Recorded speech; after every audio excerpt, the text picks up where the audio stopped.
안녕하세요. 오늘도 사연 튜브를 찾아주셔서 감사합니다. 오늘의 사연 시작하겠습니다. 안녕하세요. 제가 이런 사연의 주인공이 될 줄은 몰랐는데요.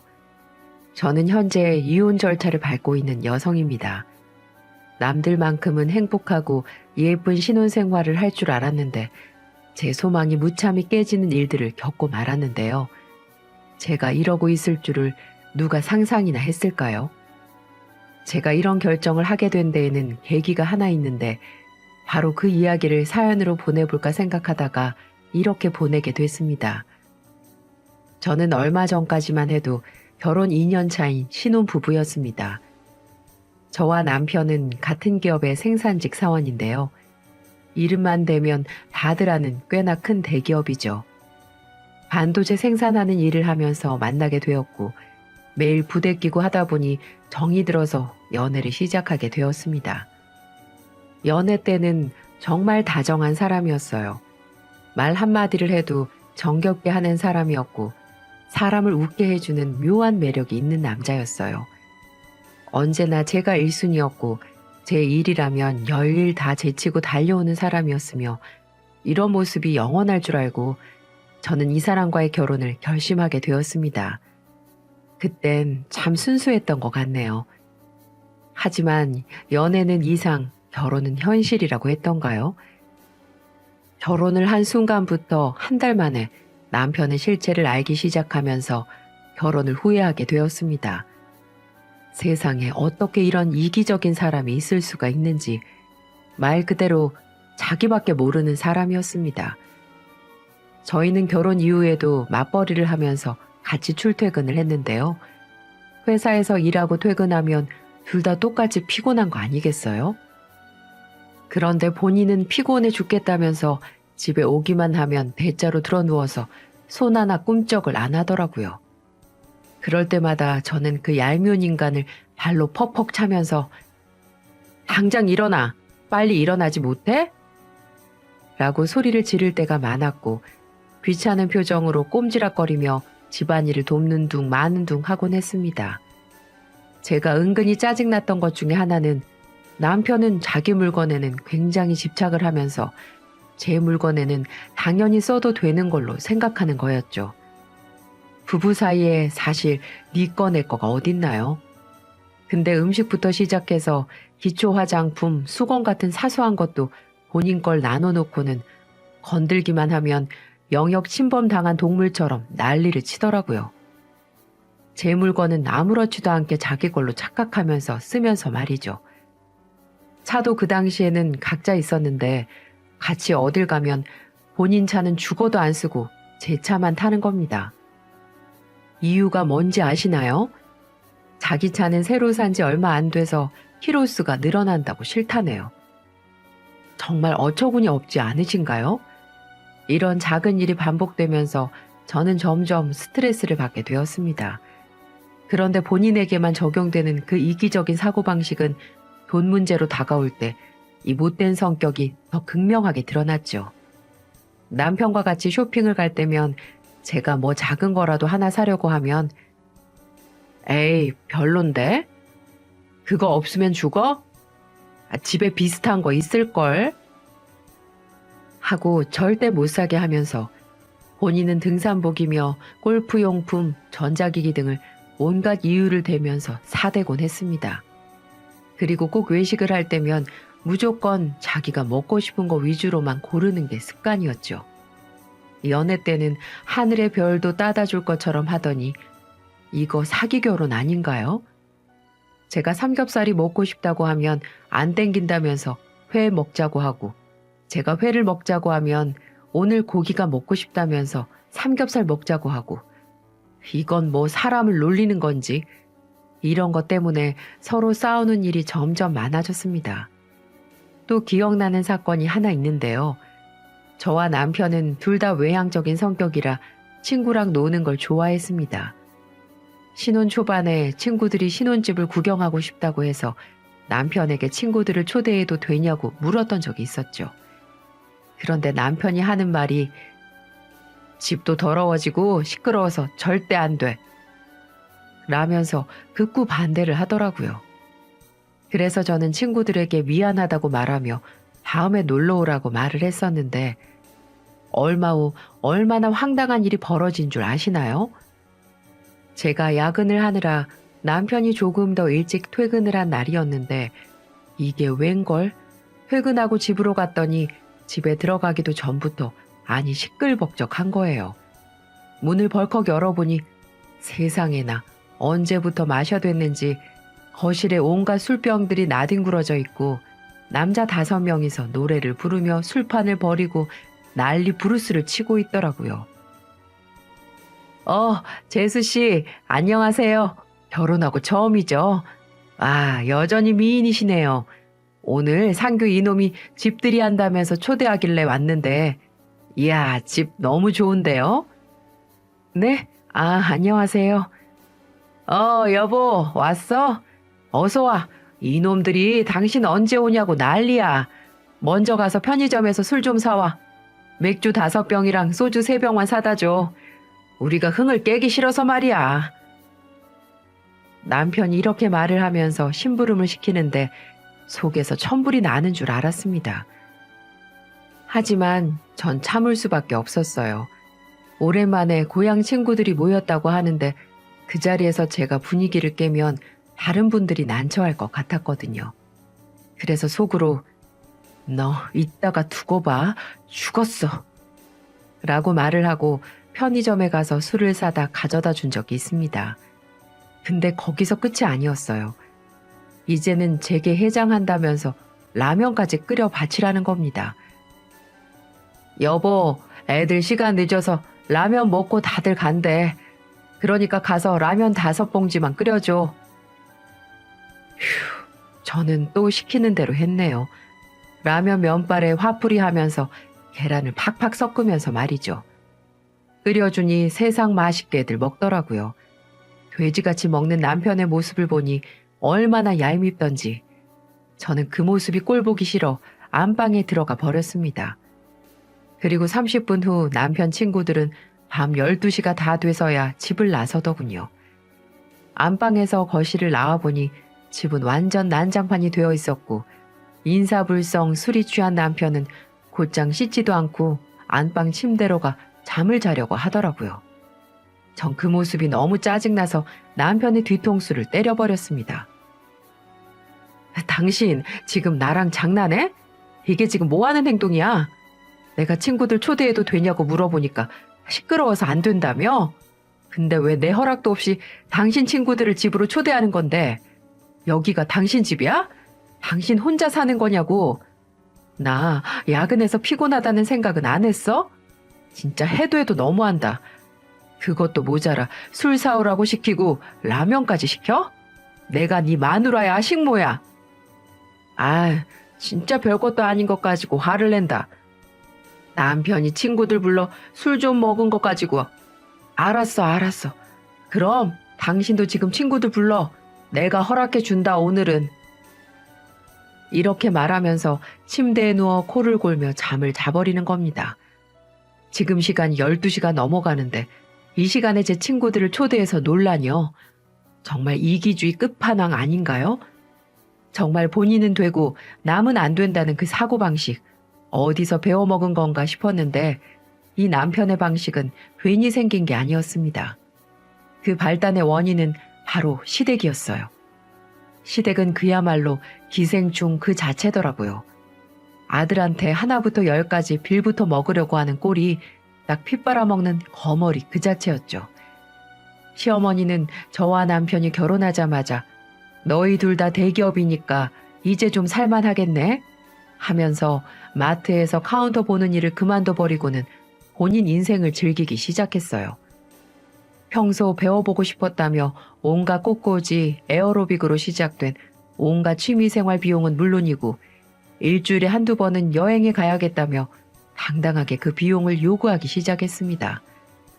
그리고 나중에는 본인 계모임 비용까지도 대신 내달라고 하더라고요. 처음엔 남편 월급에서 남는 돈으로 나가니 최대한 신경 안 쓰려고 했지만 점점 액수가 커지니 남편은 우리가 같이 모으는 적금 통장에까지 손을 대기 시작하더군요. 이렇게 되니 저도 더는 두고 볼 수가 없었어요. 당신 언제까지 어머님이 해달라는 거 다 할 거야? 그것 때문에 돈 모으기로 한 거 절반도 못 모았잖아. 이럴 거면 각자 돈 관리해. 나는 못 줘.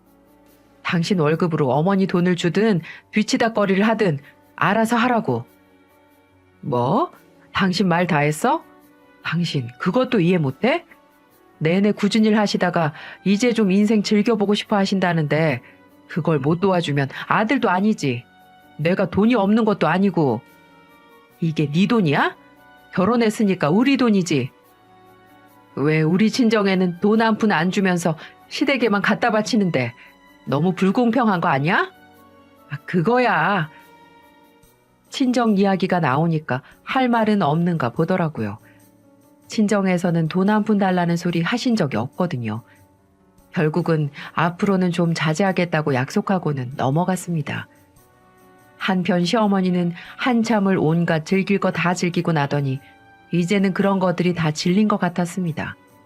그러더니 뭔가 좀 더 큰 것을 바라기 시작하더군요. 바로 어머니 명의로 된 식당을 차리고 싶어 하신 거였어요. 저는 시어머니가 식당을 하고 싶어 하신다길래 그래도 이제는 정신 차리고 일이라도 하시려나 보다 싶어서 그냥 괜찮게 생각하고 있었습니다. 그런데 어느 날 우리 집 안방에서 남편과 어머니가 황당한 대화를 하고 있더라고요. 아들, 얼마 전에 엄마가 말한 거 있잖아. 식당 하나 차려보고 싶다고 한 거 알고 있지? 네, 엄마. 좀 알아보셨어요? 그래, 알아보긴 했는데 말이야. 이게 돈이 들어가는 게 초기 비용이 이만저만이 아니네. 가게 월세도 내야 하는데 거기다가 안에 들어가는 인테리어 비용이랑 음식 만드는 기계도 얼마나 비싼지 한두 푼이 아니네. 그래서 말인데 혹시 아들이 좀 도와줄 수 있을까? 얼마나 필요하신데요? 일단은 5천만 원 정도만 좀 도와주면 어떻게 시작은 해볼 수 있을 것 같은데. 5천만 원이요? 상상치도 못한 액수가 남편 입에서 나오자 저는 그 둘의 대화에 끼기 시작했습니다. 그러고는 말했죠. 아니 어머니, 지금 5천만 원을 달라는 말씀이세요? 제 남편한테? 제가 듣고 있는 줄 몰랐는지 시모는 당황한 기색이더군요. 어머, 너는 무슨 그런 섭섭한 말을 하니? 달라는 게 아니라 좀 빌린다는 거지. 빌린다면 언제 갚으실 건데요? 식당 시작해서 좀 하다 보면 수익이 언젠가 나지 않겠니? 가족끼리 그것도 못 기다려줘? 저는 기약도 없이 5천만 원씩이나 되는 큰 돈을 빌려줘야 한다는 말에 어처구니가 없었죠. 어머니, 저희도 형편 넉넉한 거 아니에요. 지금까지도 어머니 여행 다니는 거며 온갖 취미생활에 개모임 돈까지 다 도와드렸잖아요. 근데 이제는 식당 차릴 돈까지 달라고요? 말이 된다고 생각하세요? 저는 그렇게는 못할 것 같습니다. 하고 매정하게 말을 해버렸습니다. 그랬더니 제게 치사한 년 더러운 년 두고 보자 하면서 열을 팍팍 내며 집에서 나가버리더군요. 여러분들 이게 말이 된다고 생각하시나요? 용돈에 개모임에 이제는 식당까지. 저는 이해가 가지 않았어요. 왜 열심히 살고 있는 아들 내외에게 이렇게 식충이처럼 붙어 먹으려고 하는지. 그리고 저는 시어머니가 가신 후 남편과 이야기를 했습니다. 식당을 해보고 싶으신 건 이해하지만 5천만 원씩이나 되는 큰 돈을 기약 없이 빌려드린다는 건 말이 안 된다고 생각했고 전 절대 용납을 못한다고 말을 했습니다. 남편도 5천만 원이라는 돈은 좀 무리였는지 그러면 액수를 좀 낮추는 건 어떻겠냐고 말을 했어요. 그래서 결국은 2천만 원 정도만 빌려드리고 대신 수익이 생기는 대로 절반씩은 무조건 저희에게 갚는 조건을 내세우기로 했죠. 그래서 다시 시어머니에게 전화를 걸어 이 결정을 시모에게 전했습니다. 그랬는데 오히려 그쪽이 적반하장으로 나오는 거예요. 아니 겨우 고작 2천만 원이라니 그걸 누구 코에 붙이라고 말하는 거냐? 그것 가지고 한 평짜리 식당이나 차리겠어? 너 우리가 가족인데 그것도 못 대줘서 이렇게 야박하게 구니? 대기업 다니면서. 어머님, 야박하다뇨. 2천만 원도 큰 돈인 거 모르세요? 놀고 싶은 거 먹고 싶은 거 1년 내내 참아야 겨우 모을까 말까 해요. 여차하면 저희 이것도 안 빌려드릴 수도 있는 건데 그런 식으로 말하시면 서운하죠. 안 그래요? 나는 그럼 그 큰 돈 어디에서 구하라는 거니? 이 나이 돼서 내가 남한테 머리 숙이고 돈이나 빌리러 다녀야겠어? 그러시던가 알아서 하시고요. 이것도 싫으시면 식당 차리는 거 관두고 그냥 집에서 찬밥이나 드세요. 제가 이렇게 단호하게 말하니 2천만 원조차도 못 받을 것 같은 예감이 들었는지 시어머니는 결국은 알았다면서 조금 힘 빠진 목소리로 전화를 끊으셨어요. 결국은 처음 요구한 돈보다는 좀 적게 드리긴 했지만 나중 가니까 저희가 빌려준 2천만 원과 여기저기서 빌린 돈으로 알아서 식당을 잘 차리셨더라고요. 어쨌든 하고 싶은 거 하시게 되었다니 그냥 괜찮네, 잘 됐구나 하는 생각을 가지고 있었어요. 그렇지만 여기서 끝이 아니었습니다. 식당을 차리고 나서는 생각보다 돈이 잘 벌리지가 않았는지 저 몰래 남편에게 소소하게 또 돈을 요구하기 시작했더라고요. 월세를 내야 된다면서 한두 번씩 남편 돈을 쓰기 시작하더니 어느샌가 월세 자체를 남편이 그냥 내고 있던 거였어요. 저는 꿈에도 모르고 있다가 매월 저금하기로 한 금액이 좀 비는 것을 보고 눈치채게 되었죠. 또 시댁으로 돈이 새고 있다는 걸요. 그래서 저는 남편에게 따지고 들었습니다. 왜 돈이 비어? 또 어머니야? 이번에는 뭔데? 그게 생각보다 장사가 잘 안 되나 봐, 식당이. 이번 한 번만 월세 대신 내드리고 안 내려고 했어. 이게 뭐 하는 짓이야? 그때 분명 2천만 원 빌려드린 걸로 끝내기로 했잖아. 그 돈 돌려받지도 못할 망정 월세를 대신 내주고 있다니. 그럼 우리 돈은 대체 언제 받는 건데? 지금 초반이라 홍보가 덜 돼서 그런가 봐. 우리가 조금만 더 신경 써드리면 금방 잘 되시지 않을까? 결국 저는 남편과는 대화가 안 되겠다 싶어 시모를 찾아갔죠. 제가 월세에 대해 다 알고 있다고 하니 당황한 기색이더라고요. 저는 눈에 힘을 주고 강하게 말했어요. 여태 돈 갚지도 않고 월세를 오히려 대신 내달라고 하셨더라고요. 저희가 2천만 원 빌려드린 거 당장 갚게 해드려요? 아니 뭘 그거 가지고 그렇게 말하니. 좀 시간이 걸리는 건데. 됐고요. 이제 전에 약속한 대로 매달 수익 절반 무조건 보내세요. 저도 그냥 달라는 게 아니라 가게 홍보하는 건 도와드릴 테니까요. 약속하실 거예요? 시모는 한참 생각하더니 어렵던 홍보를 도와준다니까 이내 알았다고 말했어요. 이날 이후 저는 근처 사람들이 많이 가입된 인터넷 카페에 홍보글도 올리고 곳곳에 표지판도 세워서 식당을 알리려고 노력했습니다. 그러다 보니 자연스레 손님은 늘었고 매출도 크게 뛰어서 어머님은 여유롭게 돈을 갚을 수 있게 되었어요. 이렇게 큰일 하나를 잘 넘겼나 싶었죠. 그러다 작년 여름 제가 이혼 서류에 도장을 찍게 만든 커다란 사건이 하나 터졌습니다. 그날은 친정 아빠의 생신이었어요. 그래서 일찌감치 주말에 부모님이 계신 전북 고창으로 찾아뵈러 가기로 약속했었죠. 저는 아침에 일찍 먼저 일어나서 아침을 먹고 준비를 다 했는데 전날 술을 거하게 마신 남편은 그때까지도 숙취 때문에 정신을 못 차리고 민기적거리고 있더라고요. 아니 뭐 하는 거야? 빨리 일어나서 씻어. 아 왜? 좀만 더 잘래. 무슨 소리야? 오늘 우리 집 가기로 약속했잖아. 아 맞다. 근데 나 어제 술 먹은 게 아직도 안 깨서 도저히 못 갈 것 같아. 머리가 너무 깨질 것 같은데. 무슨 소리야? 그래서 안 가겠다는 거야? 아니 안 가겠다는 게 아니라 나중에 가던가 하면 안 돼? 다음 생신 때 가면 되잖아. 명절 때 가든가. 헛소리 하지 마. 다 약속해놔서 안 돼. 내가 운전할 테니까 얼른 일어나. 저는 꾸역꾸역 남편을 일으켜 세워서 짐짝처럼 차에 실어버리고는 그냥 제가 직접 운전해서 거의 3시간을 달려 부모님 댁에 도착했어요. 물론 운전하는 내내 남편은 자고 있었고요. 집에 도착하자 부모님은 언제나 그렇듯 따뜻하게 저희를 맞아주셨어요. 아이고, 내 새끼들 왔니? 피곤하지? 반갑게 맞아주시는 부모님은 본체 만체하고 남편은 인사를 하는 둥 마는 둥 기어들어가는 목소리로 말했죠. 안녕하세요. 저 몸이 좀 안 좋아서 좀 들어가서 쉴게요. 아이고, 그래. 몸이 많이 아픈가 보다. 저 작은 방에 들어가서 좀 쉬고 있어. 그러고는 들어가서 몇 시간 내내 내리 잠만 자더라고요. 부모님은 무슨 일이라도 있냐고 걱정스럽게 물으셨는데 차마 술 퍼마시고 저러는 거라고는 말을 못하겠고 그냥 일이 힘든가 보다라고 둘러댔어요. 한참을 기다리다 보니까 어느새 해가 지고 저녁 시간이 되었어요.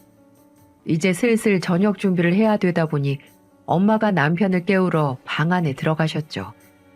그런데 안에서 짜증 섞인 남편의 목소리가 들렸어요. 아, 어머니, 저 좀 냅두세요. 피곤해 죽겠는데 귀찮게 하지 마시고 얼른 나가세요. 저는 이 소리를 듣고 함부로 말하는 남편 때문에 화가 잔뜩 나서 당장 방으로 들어가서 멱살이라도 잡으려고 일어났어요. 그런데 아빠가 제 손을 잡고 많이 피곤해서 그런가 보다 하면서 좀 더 자게 냅두라고 하시더라고요. 오랜만에 만난 친정 부모님 앞에서 또 싸우는 모습을 보이기엔 좀 그래서 그냥 저도 꾹 참고 가만히 있었어요. 그리고 1시간 후에 저희 모두 다 너무 배고프고 이제는 더 이상 기다릴 수가 없어서 엄마가 다시 깨우러 가셨죠. 이번에는 정신이 좀 들었는지 비틀비틀 겨우 일어나더라고요. 방에서 남편이 기어 나오니까 아빠는 저녁에 소고기 먹을 거니까 밭에 가서 상추랑 고추 좀 따러 가자. 라고 말하고는 남편을 데리고 나섰어요. 그렇게 저와 저희 엄마, 아빠, 그리고 남편 4명이서 밭에 가서 일을 하고 있었죠. 남편은 그냥 시키니까 겨우 고추를 따는 둥 마는 둥 하면서 반쯤은 졸고 있더라고요. 보는 저도 속이 터져서 화딱지가 났습니다. 그 모습을 보고는 엄마도 답답하셨는지 농담 섞인 말을 건네셨죠. 자네 좀 팍팍 따. 남자가 돼가지고 왜 이렇게 기집애처럼 소심하게 따는 거야? 그 말에 저도 아빠도 살짝 웃으면서 엄마를 쳐다봤어요. 그런데 남편 귀에는 그게 농담으로 들리지가 않았나 봐요. 갑자기 있는 대로 인상을 팍팍 쓰더니 벌떡 일어나서 버럭 화를 내기 시작했습니다. 내가 이 집 사위지 종이에요? 안 그래도 힘들어 죽겠는데 일을 시키고 지랄이야. 사람 열뻗치게 하네 이놈의 집구석이. 그러고는 들고 있던 고추를 바닥에 던져버리더니 앞에 보이는 고추 줄기들을 있는 대로 다 망가뜨리는 게 아니겠어요? 이 망할 고추 실컷 당신들끼리 처먹고 나는 내 집으로 꺼질 테니까 알아서 해.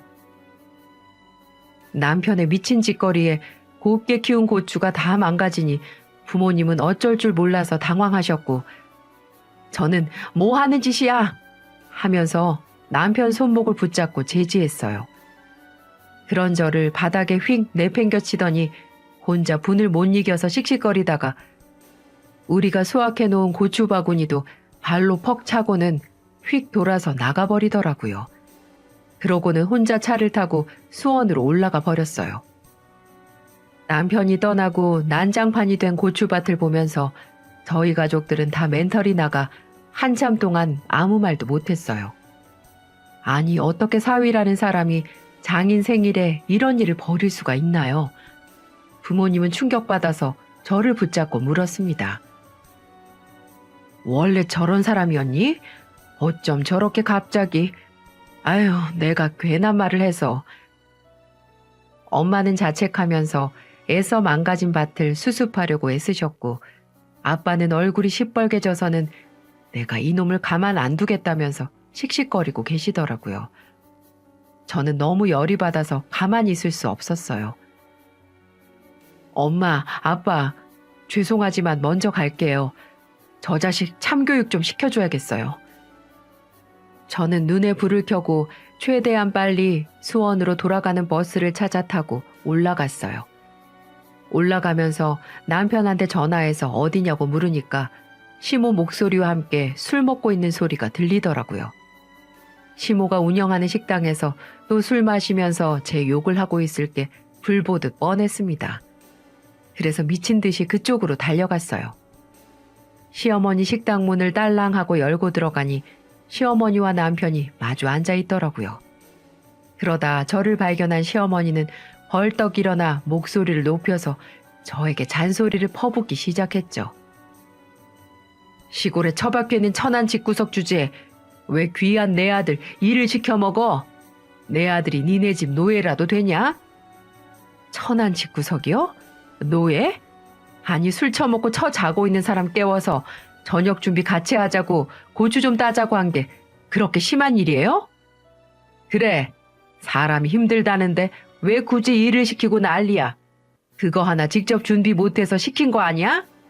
네 부모가 그 모양이니까 네가 그 모양이지. 앞으로 내 아들 데리고 니네 집 갈 생각도 하지 마라. 가려거든 너 혼자 가. 지금 우리 부모님 욕한 거예요? 말 다 했어? 저는 더 이상 이 모욕을 참을 수가 없었어요. 그래서 남편이 술을 마시고 있는 테이블로 곧장 달려가서 보란 듯이 전부 다 엎어버렸죠. 와장창 소리가 나면서 테이블 위에 놓여져 있던 그릇은 산산조각이 났고 온갖 음식들이 바닥에 엎어져서 난리통이었어요.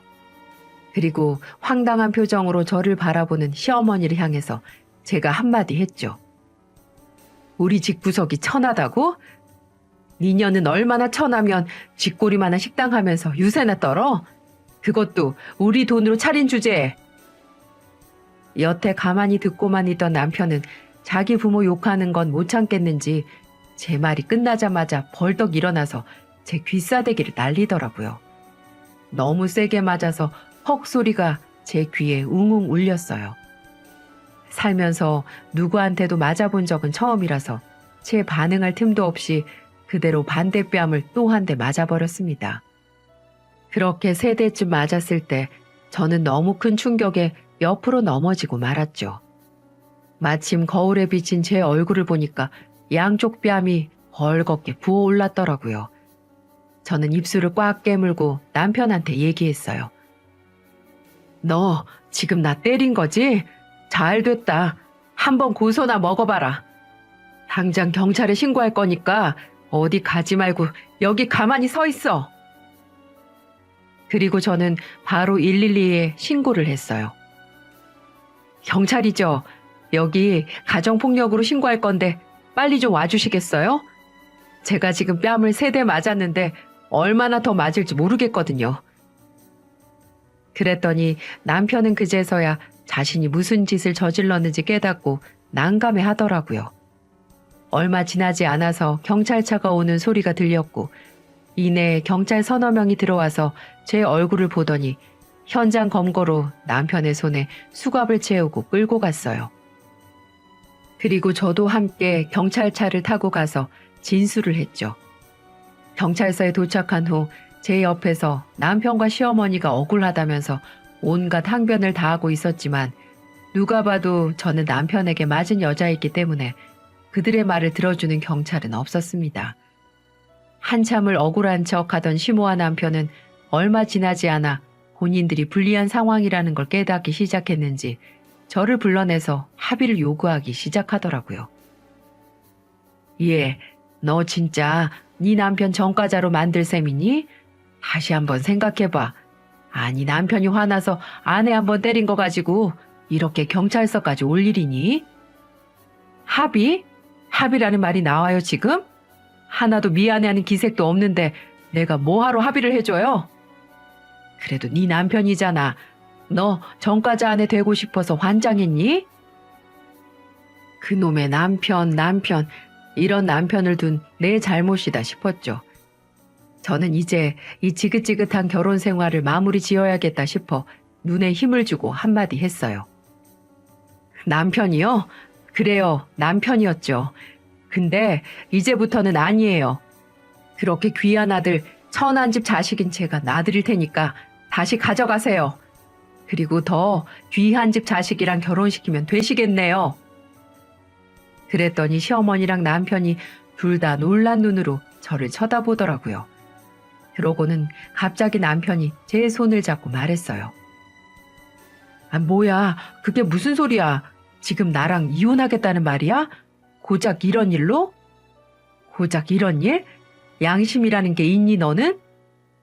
여태까지 네가 하면 로맨스고 남이 하면 불륜이라면서 맨날 이기적으로 굴었던 것들 생각하면 지긋지긋해서 더 이상 하루도 너랑은 같이 살기가 싫다. 내가 올해 가장 잘한 일을 꼽으라면 결혼하고 나서 너랑 애기 안 가진 거야. 애도 없으니까 이혼 그렇게 어려운 것도 아니잖아? 그냥 각자 마음 편하게 따로 살자.